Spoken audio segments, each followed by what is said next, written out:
Күдіктілердің бірі жәбірленуші азаматқа оқ атып, желке тұсынан жарақат салған. Белгісіз қарудан зардап шеккен ер жігіт ауруханаға жетпей, жарты жолда жан тапсырған. Сол қалада орналасқан түнгі клубтардың бірінде мына клубқа келген азаматтардың арасында төбелес жанжал шыққан.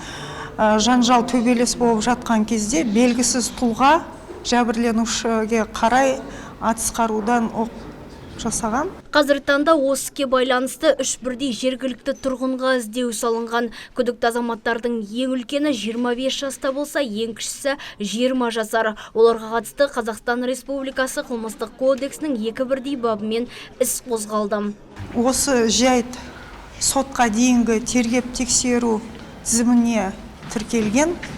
Және де Қазақстан Республикасының қылмыстық кодексінің екі бап бойынша қылмыстық іс қозғалды. Ол 99-шы бап бойынша адам өлтіру және де 287-ші бап бойынша заңсыз қару тасымалдау, сақтау бойынша. Естеріңізде болса, 2 қыркүйек күні дәл осы түнгі клубта атыс орын алып, екі адам жарақаттанған еді.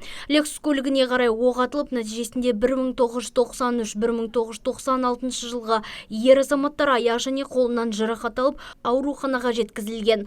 Оқиға орнында еңбекші аудандық полиция бөлімі жұмыс жасап, бірнеше оқ-дәрінің сыртын тапқан болатын. Нұргүл Жолымбетова, Рауль Габитов, Талғат Пірімқұлов, ТВК телеарнасы.